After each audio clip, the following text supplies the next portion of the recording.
One of the ways of beating time is to follow the man that has, you can cheat on time. Do you know? Oh, you don't know? Listen to me in class. I'm teaching you. Am I teaching good this evening? All right. Now listen. You've already wasted your time in other things. Now, God gives you a chance. You begin to see a man that has cheated time.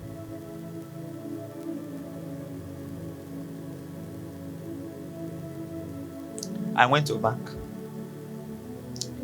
So I was wearing polo and trousers with slippers. So the guy that is in the thing now saw Joel Atuma. Looked at me. Is he Prophet Joel Atuma? I said yes. He looked at me. So where is your church? Are you the? I said that's the church I have. Say you. I said, say you. I said, I know I don't look like it. Just give me what I want. Let me go. Oh. The unit of time is what? Seconds.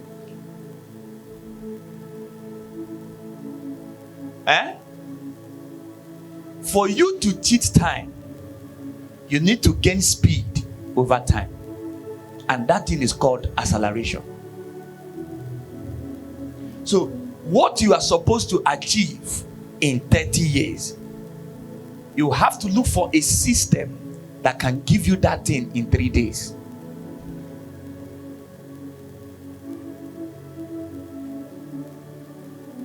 How do I explain this?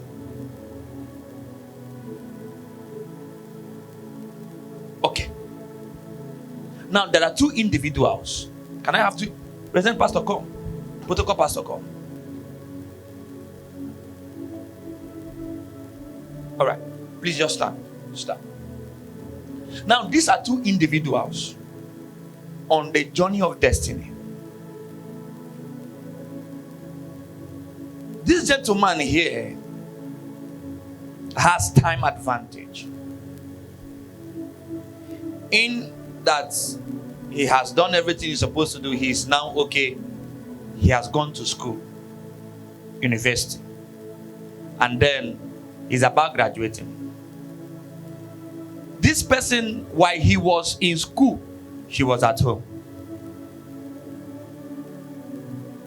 Are we together? Please follow this. She was at home serving as a maid and all that. Very, very meticulous.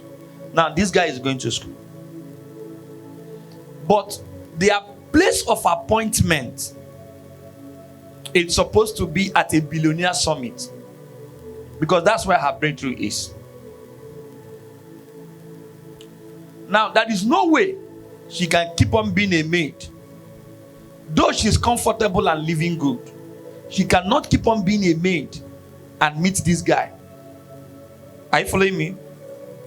Now, all of a sudden, a church opens up. And then the pastor takes her as a secretary. I want you to follow this story. The pastor takes her as a secretary. And then she's so committed to the pastor. Now the pastor is climbing. The pastor is in the same level with this person who has gone to school. And so in the billionaire summit, they invite the pastor for an opening prayer. Now the pastor is going for an opening prayer. Who does the pastor go with? The secretary. Now they approach there, and she carries the Bible of the pastor and just drops on the stage. To leave the stage, he sees her and says, "Wow, where is this beautiful lady that is going walking with the pastor?" Now, the credibility of the pastor has been invested in her, because for her to carry the pastor's Bible on the stage, it means that the pastor has invested his influence and credibility on her. So the pastor prays in the prayer point. After leading the prayer, gives the opening remark. Here comes the summit. The summit ends. The pastor wants to go. He meets the pastor. I say, "Man of God, sir, I'm sorry, but I just want to ask for a favor. Can I be able to approach your secretary and have a discussion with her?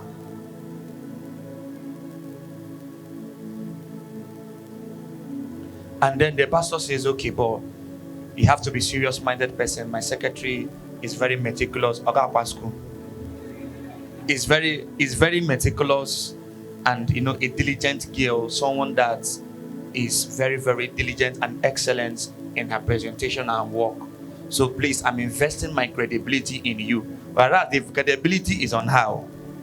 But the pastor has changed the equation now. Instead of the girl being the one begging, it is the billionaire that is not begging the girl. So please, just if you know you're not going to be serious and real to my daughter, please just let her be. She is very important in what I am trying to achieve in life. And the man of God said, I promise you, sir, I won't joke with her. I won't joke with her, please. I just give this opportunity. And then the pastor calls the secretary and said, ma, please, give him an urgent attention. And the man of God walks out.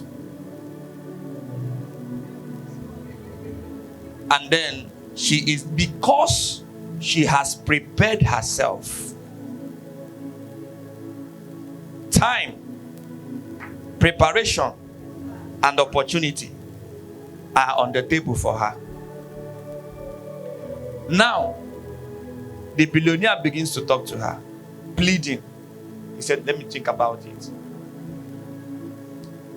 Just give me a little time. I don't want to rush things. I have been taught by my dear man of God to make right decisions. You see what's going on there now? And then you can now go. She goes. And then the billionaire approaches the pastor and says, this girl is very difficult. Say, yes, that's how she is. Just be patient with her. And I know that with time, if she sees you reasonable and very serious and diligent in your ways, you're dedicated to God and the things of God, everything will work out fine. He said, dedication, what are you talking about? The next day, he brings the latest Benz and say, ma, just to aid your service to my dear man of God, have this Benz. Do you know what happened? She has cheated on time.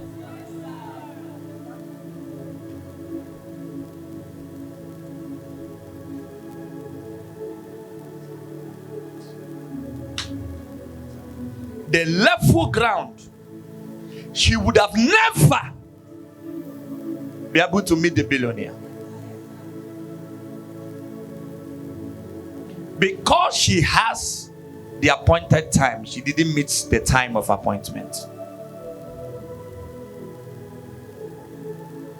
You see what happens here? She has cheated time.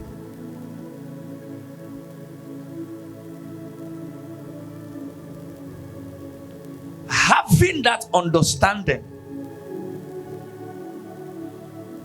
that you can cheat on time, it doesn't matter what you have lost, you should have a relaxed mind. You can go.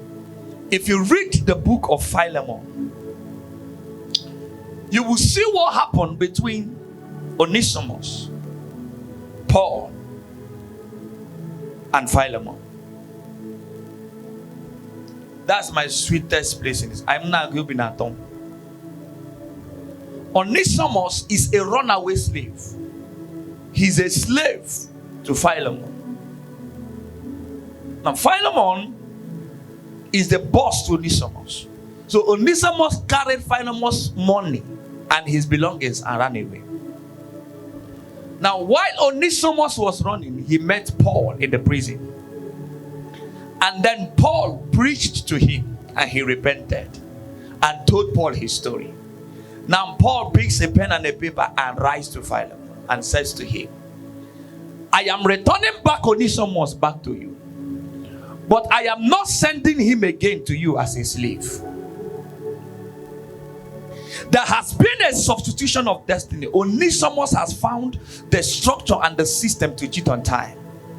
Now I want you to receive Onesimus not as a runaway slave, but I want you to receive Onesimus as your brother. Because you are my son Philemon, Onesimus now, who is a runaway slave, is also my son. So both of you are now my son. So you cannot be receiving a brother as a slave. Now I want you to know that whatsoever Onesimus was owing you, that I, Paul, can pay that debt. But I need you to remember that you, Onesimus, and Philemon, everything you have belongs to me, Paul, because you are my son. Now, if everything you, Philemon, has belongs to me as Paul, it means that Onesimus is no longer owing you.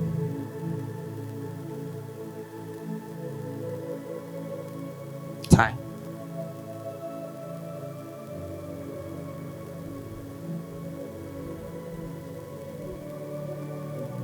He said, not now as a servant, but above a servant. What? A brotherly beloved, specially to me, but how much more unto thee, both in the flesh and in the Lord. This was the letter of Paul. Onesimus got into a system that helped him to cheat on time.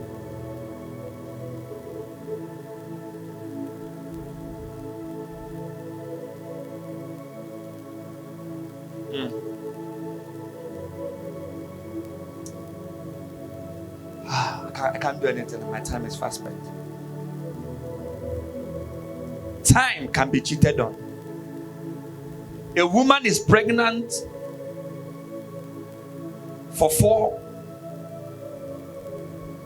barren for 4 years, and then that woman has four children out of the 4 years.